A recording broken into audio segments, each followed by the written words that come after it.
So, good evening, guys.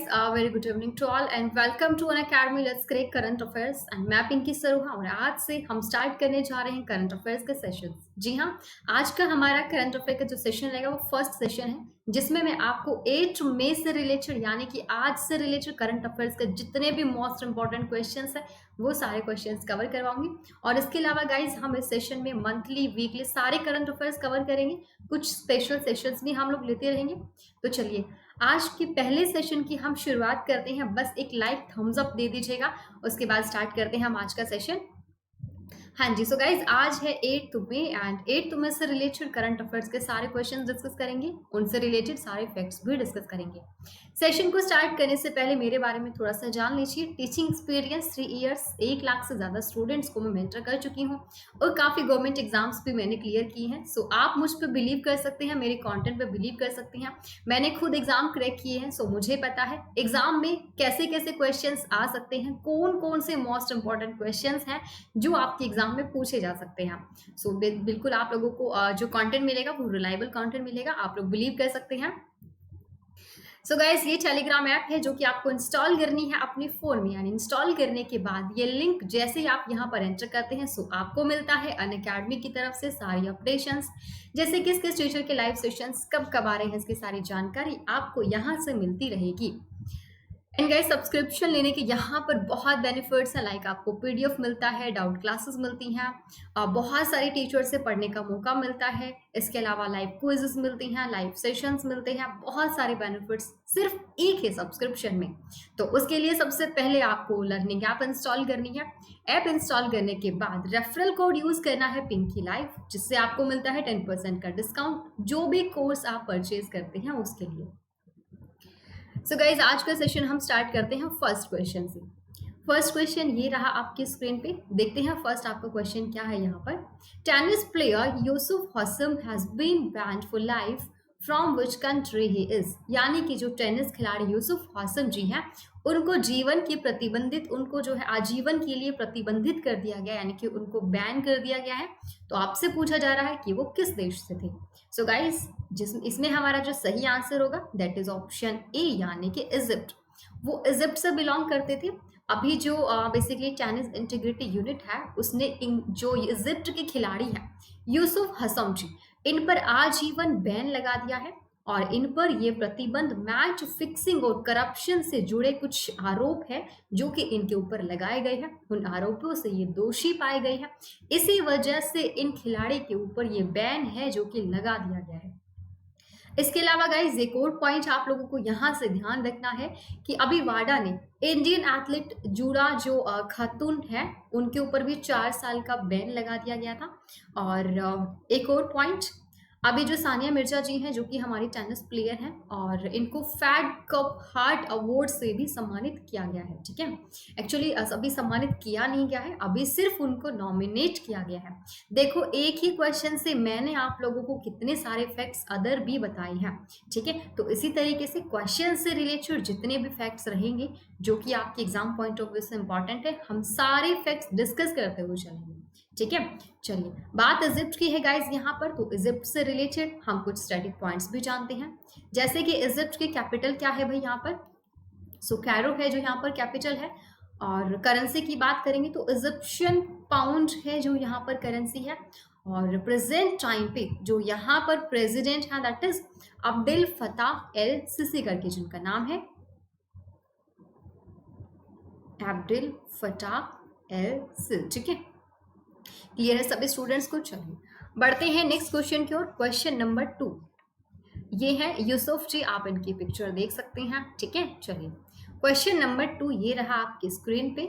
Which Indian journalist has recently been awarded the Pulitzer prize for 2020, यानी कि अभी हाल ही में किस भारतीय पत्रकार को 2020 के पुलित्जर पुरस्कार से सम्मानित किया गया है, ये आपसे पूछा जा रहा है। और यहाँ पे जो आपका सही आंसर हो जाएगा दैट इज ऑप्शन डी, यानी कि all of the above.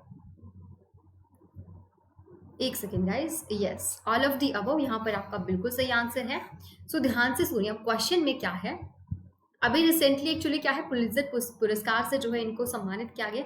Yasin जी को, मुख्तार खान जी को, चन्नी आनंद, इन तीनों को ही सम्मानित किया गया है। एक्चुअली इन सबको फीचर फोटोग्राफी के फील्ड में ये अवार्ड है जो कि दिया गया है। ये तीनों पत्रकार एसोसिएटेड प्रेस के हैं और लॉकडाउन के दौरान बेसिकली जो इन्होंने लॉकडाउन कवरेज किया है, क्योंकि आप लोगों को पता है ये काफ़ी खतरे से खाली नहीं है। ऐसे टाइम पे, लॉकडाउन के टाइम पे जो कोरोना वायरस जैसे टाइम पे फैला हुआ है, तो ऐसे टाइम पे जो जर्नलिस्ट हैं वो जब न्यूज़ बटोरते हैं तो भाई वो उन सब चीज़ों के लिए इनको ये सम्मान है जो कि दिया गया है लॉकडाउन कवरेज करने के लिए। ठीक है, चलिए अब एक और पॉइंट आप लोगों को बता दूं मैं यहाँ से कि ये जो अवार्ड है वो बेसिकली यूएसए का एक प्रमुख अवार्ड माना जाता है, जो कि समाचार पत्र के पत्रकारिता यानी कि जर्नलिज्म, साहित्य यानी कि लिटरेचर और म्यूजिक के फील्ड में दिया जाता है। लोगों को उल्लेखनीय काम करने वाले जो लोग हैं उनको दिया जाता है इन तीनों फील्ड में। ठीक है, सो इन तीनों का नाम आप लोगों को ध्यान रखना है। इन तीनों की पिक्चर भी आप दे सकते हैं। यहाँ पर चन्नी आनंद जी हैं, डा यासिन जी हैं, मुख्तार खान जी हैं, तो इन तीनों को दिया गया है ये सम्मान। बढ़ते हैं नेक्स्ट क्वेश्चन की ओर। क्वेश्चन नंबर 3 देखिए अब क्या है। विच Indian journalist was awarded the freedom of speech award, यानी कि किस भारतीय पत्रकार को फ्रीडम ऑफ स्पीच अवार्ड से सम्मानित किया गया है।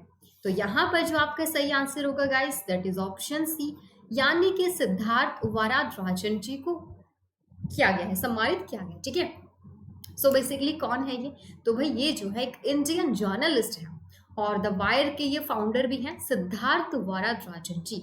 तो इनका नाम काफी इंपॉर्टेंट है जो कि आप लोगों को ध्यान रखना है। ठीक है, इसके अलावा अभी बेसिकली जर्मन अंतरराष्ट्रीय प्रसारक डायची वेली करके नाम है, जिनके द्वारा 14 देशों के 17 पत्रकारों को फ्रीडम ऑफ स्पीच अवार्ड से सम्मानित किया गया है। ठीक है, किसको किया गया, किसके द्वारा किया गया है, अंतरराष्ट्रीय प्रसारक डायची वेले जी के द्वारा किया गया है।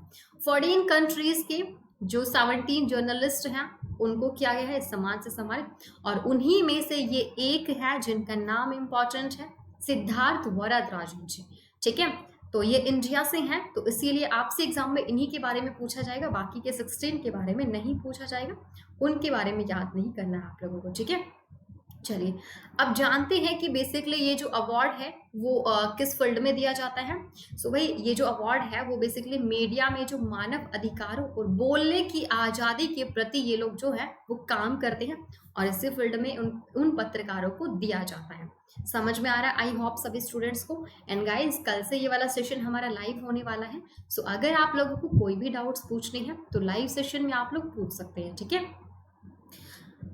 चलिए बाकी 3 ऑप्शंस दिख रहे हैं आप लोगों को, इनका नाम भी इंपॉर्टेंट है, जान लेते हैं, क्योंकि मैंने आप लोगों को बताया कि क्वेश्चन से रिलेटेड अदर फैक्ट्स भी हम लोग डिस्कस करते हुए चलेंगे। ठीक है, जैसे कि एडम हिगिन बॉटम जी आपको दिख रहे हैं ऑप्शन में, ये कौन है। सो बेसिकली इनको जो है विलियम इकोबाय पुरस्कार से सम्मानित किया गया था। अपनी बुक के लिए किया गया था, इन्होंने जो है एक इनकी बुक थी midnight in the Chernobyl and untold story of world's greatest nuclear disaster, इस बुक के लिए इनको सम्मानित किया गया था। अवार्ड है जो कि दिया गया था। प्रोफेसर टी प्रदीप, इनके बारे में भी जान लेते हैं। ये बेसिकली आईआईटी मद्रास के प्रोफेसर हैं। ठीक है, आईआईटी मद्रास के ये प्रोफेसर हैं और साइंस एंड टेक्नोलॉजी की कैटेगरी में 2020 का निक्केई एशिया प्राइज है जिससे इनको सम्मानित किया गया था। सो इनका नाम भी आप लोगों को ध्यान रखना है, जानित बेड्रेवा लेमा, कोलंबिया की जर्नलिस्ट हैं ये, और इनको भी 2020 में यूनेस्को गिलेर्मा सेना प्राइज से सम्मानित किया गया था। और ये पुरस्कार भी बेसिकली जर्नलिज्म के फील्ड में ही दिया जाता है। सो जानित बेड्रेवा लीमा जी को मिला था 2020 का ये पुरस्कार। सो इन चारों का नाम आप लोगों को आई होप क्लियर हो गया होगा। चलिए ये है गाइस सिद्धार्थ वरदराजन जी, आप इनको पहचान सकते हैं। बढ़ते हैं नेक्स्ट क्वेश्चन की ओर। क्वेश्चन नंबर 4 देखते हैं क्या है। Who became the first Hindu pilot of Pakistan air force, यानी कि पाकिस्तान वायुसेना के जो पहले हिंदू पायलट हैं वो कौन बने हैं। सो यहाँ पर जो आपका सही आंसर हो जाएगा guys, that is option A, यानी कि राहुल देव। राहुल देव यहाँ पर आपका सही आंसर है। अब ध्यान से सुनिए, अभी क्या है गाइस कि पाकिस्तान एयरफोर्स में पहली बार एक हिंदू पायलट बने हैं। जी हाँ, ऐसा फर्स्ट टाइम हुआ है कि पाकिस्तान की एयरफोर्स में कोई हिंदू पायलट बनी है। और पाकिस्तान एयरफोर्स में ये दूसरे हिंदू है। इनसे पहले भी एक हिंदू रह चुके हैं, बट वो पायलट नहीं थे। वो कौन थे? वो एयर कमांडर थे, जिनका नाम था बलवंत कुमार दास। ठीक है, बलवंत कुमार दास था, ये भी हिंदू थे। और ये कौन थे? ये एयर कमांडर थे एयरफोर्स में। ठीक है, चलिए बाकी तीन भी आपको दिख रहे हैं गाइस, जैसे सुमन कुमारी है, शैलेजा धामी है, आरोही पंडित है। इन तीनों का नाम भी बहुत इंपॉर्टेंट है। जैसे कि सुमन कुमारी जी के बारे में जानते हैं पहले। ये बेसिकली पिछले साल ही पाकिस्तान में हिंदू समुदाय की, हिंदू कम्युनिटी की पहली महिला जज बनी थी। कौन बनी थी? सुमन कुमारी जी। शैलेजा धामी जी, ये कौन है? भारत की पहली फ्लाइट कमांडर बनी थी ये। ठीक है, शैलेजा धामी। आरोही पंडित, ये अटलांटिक ओशियन को अकेले पार करने वाली दुनिया की पहली महिला बनी थी। तो इनका नाम भी आप लोगों को ध्यान रखना है। ये आप देख सकते हैं, जो कि पाकिस्तान में पहले हिंदू पायलट बने हैं। ठीक है, first Hindu youth joins Pakistan air force, Rahul Dev. ठीक है, सो इनका नाम आपको ध्यान रखना है। बढ़ते हैं क्वेश्चन नंबर 5 की। देखिए क्वेश्चन नंबर 5 आपका क्या है? Who has recently taken over as the secretary of economic affairs? हाल ही में आर्थिक मामलों के सचिव का पदभार किसने संभाला है? तो यहाँ पर जो आपका सही आंसर है guys, that is option A, यानी कि तरुण बजाज। सो गाइज अभी क्या है, रिसेंटली जो ये तरुण बजाज जी हैं, इन्होंने इकोनॉमिक अफेयर्स ऑफ सेक्रेटरी के रूप में पदभार संभाला है, यानी कि इनको अपॉइंट किया गया है as a economic affairs of secretary. ठीक है, as a secretary of economic affairs. और इनको बेसिकली 4 साल के लिए अपॉइंट किया गया है, आगे आने वाले 4 साल के लिए। अच्छा, ये बेसिकली 1988 के बैच के IAS ऑफिसर हैं, तो नाम इनका इंपॉर्टेंट है, ध्यान रखना है। बाकी ऑप्शन में दिख रहे हैं, जैसे कि अरविंद कुमार शर्मा जी और गिरिधर अरमाने जी। इनका भी नाम इंपॉर्टेंट है गाइस, एक बार क्विक रिवीजन ले लेते हैं, ये कौन है। सबसे पहले जानते हैं अरविंद कुमार शर्मा जी के बारे में। ये एक्चुअली MSME मिनिस्ट्री के सेक्रेटरी बने थे, अरविंद कुमार स्वामी जी। एंड गिरिधर अरमाने जी, ये कौन है? सो परिवहन एवं राजमार्ग मंत्रालय की सेक्रेटरी के रूप में इनको अपॉइंट किया गया था। तो गिरिधर अरमाने जी का नाम भी इंपॉर्टेंट है, आप लोगों को ध्यान रखना है। चलिए बढ़ते हैं क्वेश्चन नंबर 6 की ओर। ये आप देख सकते हैं तरुण बजाज जी का फोटो है। क्वेश्चन नंबर 6 देखते हैं क्या है। Who has been appointed as the new MD CEO of Max Bupa Health Insurance? यानी कि मैक्स बूपा हेल्थ इंश्योरेंस के नए MD CEO के रूप में किन्हें अपॉइंट किया गया है? सो गाइस यहाँ पर जो आपका सही आंसर है दैट इज ऑप्शन सी, यानी कि कृष्णन रामचंद्रन जी को। जी हाँ, अभी रिसेंटली जो ये कृष्ण रामचंद्रन जी हैं, इनको मैक्स बूपा हेल्थ इंश्योरेंस के नए MD CEO के रूप में अपॉइंट किया गया है। ये बेसिकली अगर आपसे पूछा जाए किन की जगह पे अपॉइंट किया है, तो भाई यहाँ पर उनका नाम भी इंपॉर्टेंट है। इनसे पहले यानी कि कौन थे यहाँ पर? आशीष मल्होत्रा जी थे। Just a second guys, pen, yes, Ashish Malhotra ji की जगह पे इनको अपॉइंट किया गया है। सो इनका नाम भी आप लोगों को ध्यान रखना है। अब देखते हैं बाकी के ऑप्शंस, ये कौन है? पराग राज, हरिमोहन जी और श्रीधर पात्रा जी। ध्यान से सुनिए, पराग राज जी के बारे में जानते पहले। भारतीय एक्सा लाइफ इंश्योरेंस के MD CEO इनको बनाया गया था। भारतीय एक्सा लाइफ इंश्योरेंस के MD CEO ये बने थे। ठीक है, हरिमोहन जी के बारे में जानते हैं। So basically ordnance factory board की अध्यक्ष ये बने थे, ऑर्डिनेंस फैक्ट्री बोर्ड के अध्यक्ष बने थे, और जिसका हेडक्वार्टर कोलकाता में ही है। और श्रीधर पात्रा जी नेशनल एल्यूमिनियम कंपनी के बने थे, ये अध्यक्ष बने थे, चेयरमैन बने थे श्रीधर पात्रा जी। तो इनका नाम भी आप लोगों को ध्यान रखना है। अब बात करते हैं मैक्स ब्यूपा हेल्थ इंश्योरेंस के बारे में। देखिए ध्यान से सुनिए, जो मैक्स बूपा हेल्थ इंश्योरेंस है बेसिकली इसको 2008 में एस्टेब्लिश किया गया था, जिसका हेड क्वार्टर जो है वो न्यू दिल्ली में है। और प्रेजेंट टाइम पे जो इसके MD CEO बनाए गए हैं, उनको किनको बनाया गया है?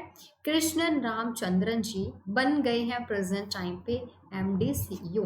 तो इनका नाम आप लोगों को ध्यान रखना है। ठीक है, यहाँ पर आप इनकी पिक्चर भी देख सकते हैं, यही कृष्णन रामचंद्रन जी MD CEO बन गए हैं मैक्स ब्यूपा हेल्थ इंश्योरेंस कंपनी के। चलिए अब बढ़ते हैं हमारे क्वेश्चन नंबर 7 की। देखते हैं क्वेश्चन नंबर 7 क्या है। Recently which state has launched exit app for migrants, यानी कि हाल ही में किस राज्य के प्रवासियों के लिए एग्जिट एप्लीकेशन लॉन्च किया गया है। यहाँ पर जो आपका सही आंसर है दैट इज ऑप्शन डी, यानी कि वेस्ट बंगाल। सो अभी गाइस वेस्ट बंगाल में की गवर्नमेंट ने एक एग्जिट एप्लीकेशन के नाम से एक एप्लीकेशन लॉन्च किया है। और किसके लिए किया है, तो भाई ये बेसिकली किया गया है माइग्रेंट्स के लिए। तो जैसा कि आप लोग जानते हैं कि लॉकडाउन चल रहा है, बहुत सारे लोग हैं जो कि फंस गए हैं, जहाँ थे वहीं रह गए हैं, अपने स्टेट में भी नहीं है, बहुत सारे लोग अपने घर पे नहीं हैं। तो ऐसे में ये एग्जिट एप्लीकेशन उन्हीं लोगों के लिए लॉन्च किया गया है, ताकि जो लोग अपने स्टेट्स में जा सके, अपने घर पे जा सके, तो वो लोग ऑनलाइन यहाँ पर अप्लाई कर सकते हैं और अपनी जगह पे, अपने घर पे सही सलामत जा सकते हैं। ठीक है, तो ये किसके द्वारा लागू किया गया गाइस, ये वेस्ट बंगाल के द्वारा लागू किया गया है। सो आपको याद रखना है वेस्ट बंगाल का नाम। अब बात यहाँ पर वेस्ट बंगाल की आई है, सो वेस्ट बंगाल से रिलेटेड थोड़ा सा स्टैटिक पॉइंट्स जानते हैं। जैसे कि कैपिटल आप सभी को पता है, यहाँ पर कोलकाता यहाँ पर कैपिटल हो जाएगी। जैसे कि कोलकाता से एक बहुत बार आपसे स्टैटिक क्वेश्चन पूछ लिया जाता है एग्जाम में कि कोलकाता जो है वो कौन सी नदी के किनारे बसा हुआ है। तो भाई कोलकाता बसा हुआ है हुगली रिवर के किनारे पर। ठीक है, हुगली रिवर, जिसके ऊपर फेमस हावड़ा ब्रिज भी है आपका। चलिए अब बात करते हैं यहाँ पर सीएम कौन है। सो ममता बनर्जी जी हैं जो यहाँ पर सीएम हो जाएंगी। गवर्नर की बात करें तो जगदीश धनखड़ है जो यहाँ पर गवर्नर है, जगदीप धनखड़। ठीक है, जगदीप धनखड़ जी, तो इनका नाम भी आप लोगों को ध्यान रखना है। इसके अलावा यहाँ से लोकसभा की सीटें कितनी हैं गाइस, 42 यहाँ से लोकसभा की सीटें हैं और 16 जो है वो राज्यसभा की सीटें हैं। लार्जेस्ट लाइब्रेरी देश की वो भी वेस्ट बंगाल के कोलकाता में ही है। और देश का जो सबसे बड़ा जो म्यूजियम है, इंडिया का ओल्डेस्ट और लार्जेस्ट जो म्यूजियम है वो भी कोलकाता में है। अंडमान निकोबार का जो हाई कोर्ट लगता है वो भी कोलकाता में ही लगता है। ठीक है, सॉल्ट लेक बहुत बार पूछ लिया जाता है, ये भी कहाँ पर है, सॉल्ट लेक स्टेडियम, ये भी आपका कोलकाता में ही है। ठीक है, चलिए क्वेश्चन नंबर 8 देखते हैं। ये एग्जिट ऐप आप देख सकते हैं वेस्ट बंगाल जी के द्वारा यहाँ पर जो है लागू की गई है। ठीक है, चलिए क्वेश्चन नंबर 8 क्या है यहाँ पर guys, which country has awarded the medal of world war second to Kim Jong Un the ruler of North Korea. किस देश ने नॉर्थ कोरिया के शासक किम जोंग उन को द्वितीय विश्व युद्ध के पदक से सम्मानित किया है।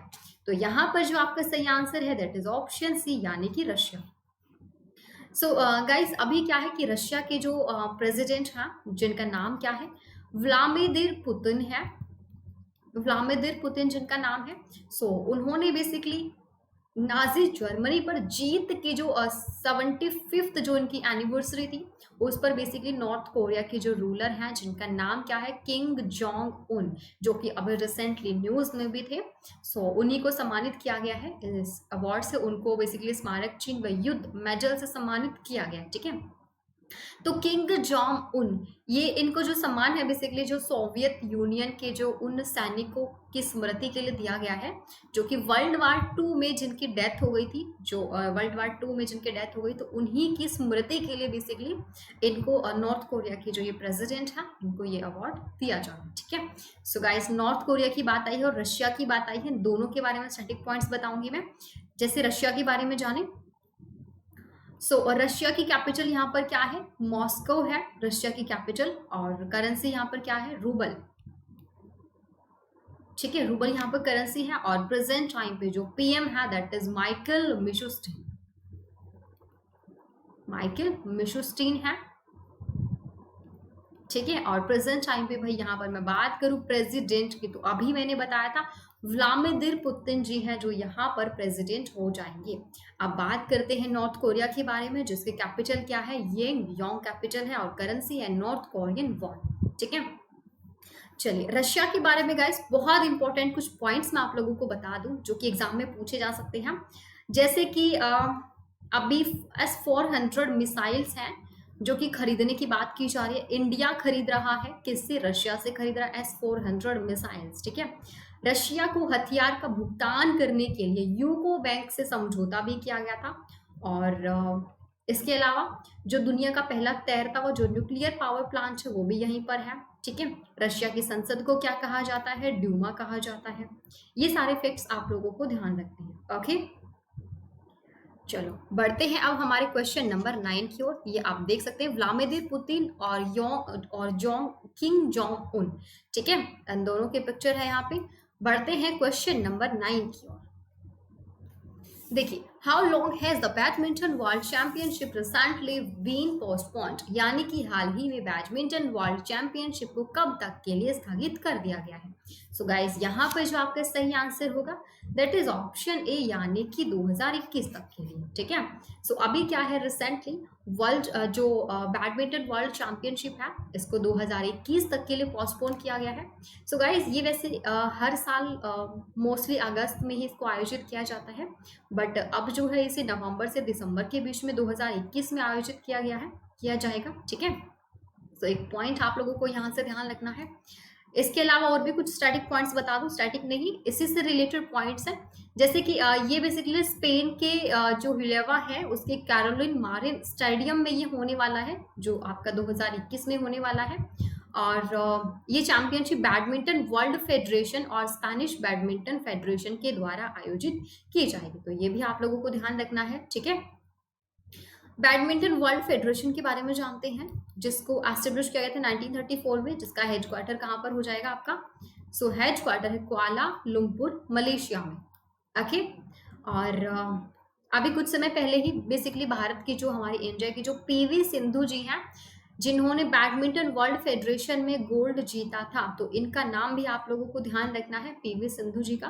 बैडमिंटन वर्ल्ड फेडरेशन में इन्होंने जो है गोल्ड मेडल जीता था। ठीक है, और बीएसएफ में गोल्ड जीतने वाली ये भारत की पहली एथलीट भी बनी थी। ठीक है, सॉरी बीएसएफ बोल रही यार, बीडब्ल्यूएफ। ठीक है, ओके, बैडमिंटन वर्ल्ड फेडरेशन में, BWF में। ठीक है, वर्ल्ड बैडमिंटन वर्ल्ड फेडरेशन में गोल्ड मेडल जीतने वाली ये पहली महिला भी बनी थी। ओके, चलिए बढ़ते हैं अब हमारे लास्ट क्वेश्चन की ओर। गाइज, ये आज की हमारे सेशन का लास्ट क्वेश्चन है। चलिए देखते हैं क्वेश्चन क्या है हमारा। Who has recently won the young career award 2020 for nano science and technology? हाल ही में नैनो साइंस एंड टेक्नोलॉजी के लिए यंग करियर अवार्ड 2020 किसने जीता है?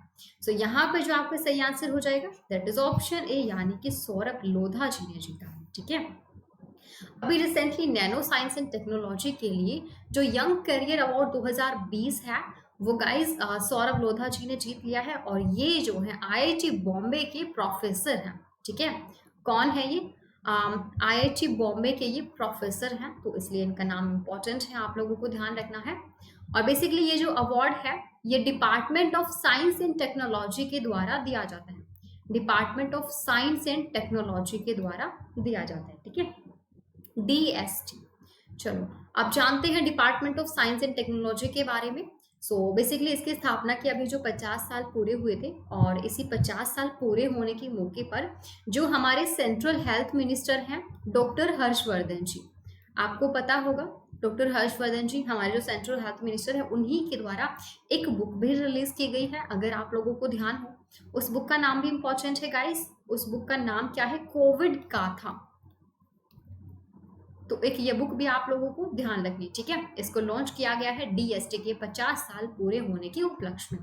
ओके, DST इसको एस्टेब्लिश कब किया गया था? यानी कि 1971 में इसको एस्टेब्लिश किया गया था, जिसका हेडक्वार्टर कहाँ पर है? न्यू दिल्ली में इसका हेडक्वार्टर है। ठीक है, अब यहाँ से आपको एक और पॉइंट याद रखना है कि ये जो बेसिकली डार यासिन है और सौरभ लोधा, मुख्तर खान, चन्नी आनंद, इन तीनों को अभी हाल ही में, सॉरी सौरभ लोधा नहीं, डार यासिन, मुख्तर खान और चन्नी आनंद, जिनके बारे में भी थोड़ी देर पहले मैंने आप लोगों को बताया था। सो इन तीनों को अभी हाल ही में पुलित्जर अवार्ड से भी सम्मानित किया गया है, तो इन तीनों का नाम भी आप लोगों को ध्यान रखना है। और अभी नैनो साइंस एंड टेक्नोलॉजी के लिए यंग करियर अवार्ड जो दिया गया है वो सौरभ लोधा जी को दिया गया है। ठीक है, सो गाइज ये सारे फैक्ट्स आप लोगों को ध्यान रखने हैं। आज के सेशन के लिए हम इतने ही क्वेश्चंस रखते हैं। अगर आप लोगों के कोई भी डाउट्स हैं तो आप लोग कमेंट बॉक्स में मुझसे पूछ सकते हैं। इसके अलावा कल से हमारा ये सेशन जो होगा गाइज वो 10 बजे होगा, मॉर्निंग में डेली 10 बजे इसी चैनल पे होगा, जिसकी आज हमारी पहली क्लास थी और अब आपकी ये क्लासेस रेगुलर रहेंगी सुबह 10 बजे डेली। सो आप लोगों को रोज सुबह 10 बजे ये क्लास अटेंड करनी है करंट अफेयर्स की, जिसमें हम वीकली और मंथली करंट अफेयर्स भी कवर करते रहेंगे। इसके अलावा मैं कुछ स्पेशल सेशंस भी लेकर के आती रहूंगी, जैसे कि कुछ मोस्ट इंपॉर्टेंट अवार्ड्स हो गए, ठीक है, स्पोर्ट्स रिलेटेड क्वेश्चंस हो गए, ऑर्गेनाइजेशंस एंड देयर हेडक्वार्टर्स, ठीक है, जो भी आपके इंपॉर्टेंट क्वेश्चंस रहते हैं वो सारी चीज़ें मैं एक एक करके एक स्पेशल सेशन भी लेकर आती रहूंगी आप लोगों के लिए। सो गाइज, आप लोगों को अगर सेशन अच्छा लगा है तो प्लीज सेशन को लाइक एंड शेयर करना ना भूलें, चैनल को सब्सक्राइब करना है, बेल आइकन को प्रेस करना है, और मेरे आगे आने वाले वीडियोस के नोटिफिकेशन आप लोगों को मिलते रहेंगे अगर आप लोग बेल आइकन को प्रेस करते हैं सब्सक्राइब करके। इसके अलावा अगर आप प्लस पे सब्सक्रिप्शन लेना चाहते हैं तो मेरा कोर्स आ चुका है, जहां पर मैं करंट अफेयर्स भी पढ़ा रही हूं और वहां पर आप लोगों को स्टैटिक जीके भी पढ़ाती हूं। वहां पर आपको अदर और भी बहुत सारे बेनिफिट्स मिलेंगे, जैसे कि मेरे अलावा बाकी सभी टीचर्स से भी आपको पढ़ने का मौका मिलता है, ढेर सारी लाइव क्लासेस मिलती हैं, पीडीएफ मिलता है, इसके अलावा लाइव टेस्ट सीरीज मिलती हैं, क्विजेस मिलती हैं। तो ये सारे बेनिफिट्स लेने के लिए आप चैनल को सब्सक्राइब करके आप चैनल को मेरा मतलब है कि आप चैनल को कर सकते हैं, सब्सक्रिप्शन ले सकते हैं, ठीक है। और ये कोड यूज करना है, उसके लिए रेफरल कोड यूज करना है पिंकी लाइव, जिससे आपको मिलता है 10% का डिस्काउंट। तो चलिए मिलते हैं कल सुबह 10 बजे, तब तक के लिए अपना ख्याल रखिएगा। Thank you so much, all the very best, have a nice day, bye bye.